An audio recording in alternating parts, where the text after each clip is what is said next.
ہم آگے پیچھے رہ گئے ہیں۔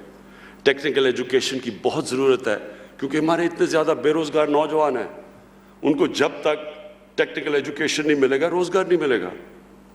یعنی اور جتنا ہم اپنے انسانوں کے اوپر ویلیو ایڈ کرتے جائیں، جتنا ان کے اوپر خرچ کرتے جائیں گے، وہ معاشرے میں ویلیو ایڈ کریں گے، اور دنیا میں تو وہ اکانومی اوپر جاتی ہے جو نالج اکانومی ہے۔ تو ہمارے ملک میں یہ بہت بڑی ہم نے غلطی کی کہ ہم نے نہ ٹیکنالوجی کے اوپر، نہ اپنی ہائر ایجوکیشن پہ، نہ ٹیکنیکل ایجوکیشن پہ اتنا زور لگایا۔ تو یہ دونوں ساتھ ساتھ جاتے ہیں۔ ایک آپ کو اکوپ کرتا ہے دنیا میں آگے بڑھنے کے لیے، کیونکہ سارے سائنسدان جب مسلمان اوپر گئے تو سائنسدان بھی سارے ٹاپ مسلمان تھے۔ دوسرا، اس سے بھی امپورٹنٹ چیز ہے کہ ہمیں بتاتا ہے کہ ہمارا دنیا میں مقصد کیا ہے۔ ہم عقل مند جانور نہیں ہیں، ہم انسان ہیں، اشرف المخلوقات ہیں۔ تو یونیورسٹی ایجوکیشن کا بہت بڑا امپیکٹ پڑتا ہے سوسائٹی پہ، کیونکہ یونیورسٹی ایجوکیشن لوگوں کو ایک اور لیول پہ لے کے جاتی ہے۔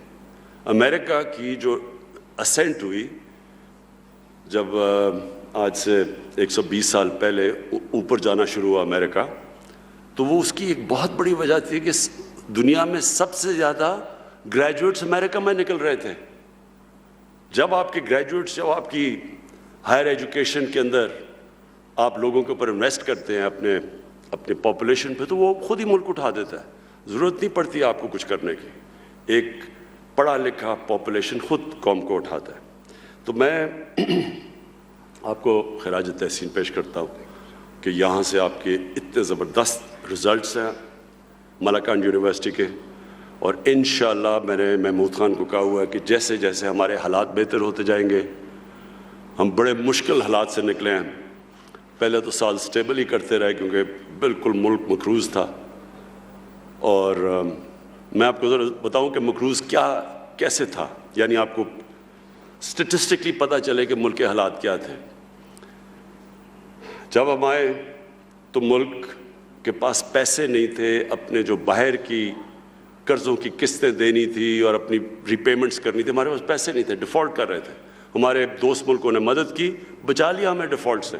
اگر ڈیفالٹ ہو جاتا تو لوگ آج اگر مہنگائی کو کہہ رہے ہیں کہ زیادہ مہنگائی ہے، آپ کو اندازہ نہیں کہ وہ کس طرح کی مہنگائی آنی تھی، کیونکہ ڈیفالٹ ہوتا تو روپے نے گر جانا تھا۔ جب روپے نے گرنا تھا تو سب مہنگی ہو جاتی ہے۔ تو ابھی بھی جو مہنگائی ہے وہ اس لیے کہ 2018 کے شروع میں اور اب تک روپیہ 107 روپے ڈالر سے اب 155 یا 160 پہ پہنچا ہے۔ تو جب روپیہ گرتا ہے ساری چیزیں مہنگی ہو جاتی ہیں، امپورٹ سب کچھ، تیل، بجلی، ٹرانسپورٹ، باہر سے دالیں، گھی، جو چیز امپورٹ ہوتی ہے وہ مہنگی ہو جاتی ہے۔ تو ایفیکٹ روپے کی کمزوری سے پڑتا ہے۔ تو روپیہ اگر، کیونکہ ہمارے پاس تو فورن ایکسچینج ریزروز ہی نہیں تھے، تو اگر وہ روپیہ گرنا شروع ہوتا، ہمارے پاس تو کوئی چیز اس کو روکنے کے لیے نہیں تھی، اس لیے ہمارے دوست ملکوں نے ہماری مدد کی، ہم بچ گئے۔ تو آج ذرا 2.5 سال میں آپ کو یہ بتاؤں کہ پچھلے نون لیگ کے 2.5 سال میں انہوں نے کتنا قرضوں پہ سود واپس کیا تھا؟ 3000 ارب۔ ہم نے اپنے 2.5 سال میں قرضوں پہ کتنا سود اب تک واپس کر چکے ہیں؟ 3.2 ٹریلین، 6.2 ٹریلین، یعنی دگنے سے زیادہ۔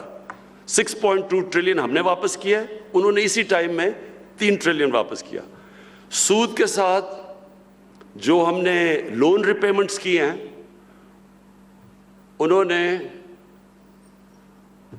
آرام سے انہوں نے اپنے 2.5 سال میں کتنی ریپیمنٹس کی تھیں؟ لون پلس انٹرسٹ 20 ٹریلین، 20,000 ارب۔ ہم نے ابھی تک کتنی کی ہیں؟ 35,000 ارب۔ سو اس کا ہوتا کیا ہے؟ جب آپ اتنے زیادہ قرضے واپس کرتے ہیں، پیسے ہی نہیں ہوتے اپنی تعلیم پہ خرچ کرنے کے لیے، ہسپتالوں پہ، سڑکوں پہ۔ تو یہ تو ہم اب میں آپ کو بتاتا ہوں کیا کیا کرنا ہے، ہمارے جو چیلنجز اور ہم کیا کر رہے ہیں۔ نمبر 1، اب ہمارے اوپر یہ قرضوں کا بوجھ پڑا ہوا ہے، اس کو ہم نے واپس کیسے کرنا ہے؟ ویلتھ کریشن سے۔ ایسے پروجیکٹس بنانے ہیں جو کہ ہماری دولت میں اضافہ کریں. مثلا لاہور میں راوی سٹی بنا رہے ہیں, نیا شہر, اس کے اندر ٹریلینز کی یعنی کئی ہزار ارب روپے کی اس کے اندر ویلتھ جنریشن ہوگی. ہمارا کوئی خرچہ نہیں ہوگا کیونکہ پرائیویٹ سیکٹر آئے گا. ایک کراچی میں بنڈل آئلینڈ ہے, بڑے بڑے انویسٹرز انتظار کر رہے ہیں. جس وقت ابھی سندھ حکومت ہمیں کسی وجہ سے اجازت نہیں دے رہی, لیکن بڑے بڑے انویسٹرز آ رہے ہیں جو کہ وہاں انویسٹ کرنا چاہتے ہیں. اس سے کیا ہوگا؟ فورن ایکسچینج آئے گا ہمارے پاس, ہمارا روپیہ مضبوط ہوگا. پھر ہم نے لاہور میں ایک ڈسٹرکٹ بنائی ہے, بزنس ڈسٹرکٹ. ہم اندازہ لگا رہے تھے کہ اس سے 6,000 ارب روپے کی ویلتھ جنریشن ہوگی. پھر 2 بڑی ڈیمز بنا رہے ہیں 50 سال کے بعد, بادشاہ ڈیم اور ممند ڈیم. 50 سال کے بعد یہ 2 بڑی ڈیمز بن رہی ہیں.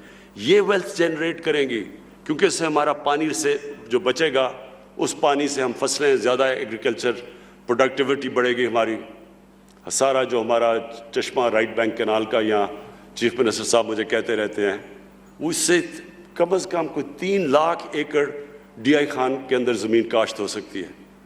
تو اس کے لیے تو بڑی ڈیمز, تو وہ ان سے ویلتھ جنریشن ہوگی. پھر ہم کنسٹرکشن انڈسٹری کے, وہ اس وقت ہماری کنسٹرکشن انڈسٹری کو ہم وہ انسینٹیو دے رہے ہیں, اور وہ اس لیول کی کنسٹرکشن ہو رہی ہے جو پاکستان کی تاریخ میں کبھی نہیں ہوئی, کیونکہ ہم نے ان کو انسینٹیوائز کیا, ان کے لیے آسانیاں کی, اپنے لو کاسٹ گھر بنا رہے ہیں, افورڈیبل ہاؤسنگ لوگوں کے لیے. یہ پہلی دفعہ پاکستان میں ہو رہا ہے.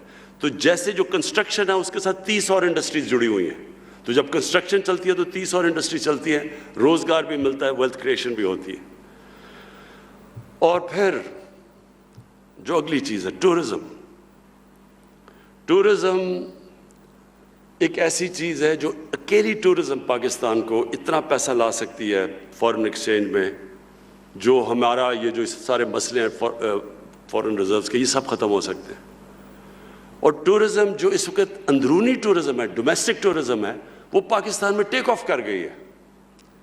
اب سوات میں تو خیر آپ کو پتہ ہی ہوگا کہ کتنی ٹورزم ایک پچھلے 2 سالوں میں آئی ہے. کرونا کے باوجود کبھی پاکستان میں اتنی ٹورزم نہیں آئی, اور پہلے تو صرف گرمیوں میں آتی تھی, اب گرمیاں اور سردیوں میں ٹورزم ہے. اس لیے یہ بڑا اچھا آپ نے یہاں ہاسپٹیلٹی کی کلاسز رکھی ہوئی ہیں, بہت امپورٹنٹ ہے آپ کے لیے, کیونکہ ٹورزم میں ان پہاڑی علاقوں میں, دور دراز علاقوں میں اتنا روزگار ملے گا لوگوں کو. ان کو جانا نہیں, لوگ جاتے ہیں باہر, کوئی کراچی جاتا ہے, کوئی دبئی, کوئی سعودی عربیہ نوکریاں ڈھونڈنے کے لیے. لیکن جب یہ ٹورزم ٹیک آف ہو گئی, یہ سارے علاقے کے اندر لوگوں کو باہر نہیں جانا پڑے گا, کیونکہ جو وہ پیسہ جنریٹ کرتا ہے. میں آپ کو مثال دیتا ہوں, پاکستان تو کوئی میرے خیال میں 1 یا 2-3 ملین ڈالر بھی نہیں جنریٹ کرتا ٹورزم سے. ملیشیا جس کی صرف سی ٹورزم ہے 20 ارب ڈالر جنریٹ کرتا ہے, 20 ارب ڈالر. ہماری ایکسپورٹس 25-26 ارب ڈالر ہے, تو صرف ٹورزم سے. پھر ترکی 40 ارب ڈالر جنریٹ کرتا ہے ٹورزم سے. سوئٹزرلینڈ 2 فگرز آتی ہیں, 60 ارب سے 80 ارب ڈالر جنریٹ کرتا ہے. اور سوئٹزرلینڈ, ہمارا جو شمالی علاقے ہیں ناردرن ایریاز, وہ آدھے ہیں سوئٹزرلینڈ سے, سوئٹزرلینڈ آدھا ہے ہمارے ناردرن ایریاز سے, دگنا ہے سوئٹزرلینڈ کا سائز. تو ہم اگر اس کو صحیح معنی میں یوٹیلائز کریں, مجھے ایک آسٹریلین نے آ کے کہا کہ جو اسکیئنگ یہاں ادھر ہمارے ناردرن ایریاز میں ہے, وہ کہتا ہے اس نے دنیا میں کہیں نہیں ہے اس طرح کی اسکیئنگ. اور اسکیئنگ کے اوپر ہی سارا جو سوئٹزرلینڈ کا پیسہ بنتا ہے اسکیئنگ کے اوپر ہے. تو ہم صرف ٹورزم کو اب ہم پورا زور لگانے لگے ہیں ٹورزم پہ, اور انشاءاللہ اس کو پوری طرح. اور یہ جو آپ نے ملاکنڈ میں کورسز آف ہاسپٹیلٹی کے رکھے, زبردست کام کیا آپ نے, بیکاز یہ فیوچر ہے اب آگے.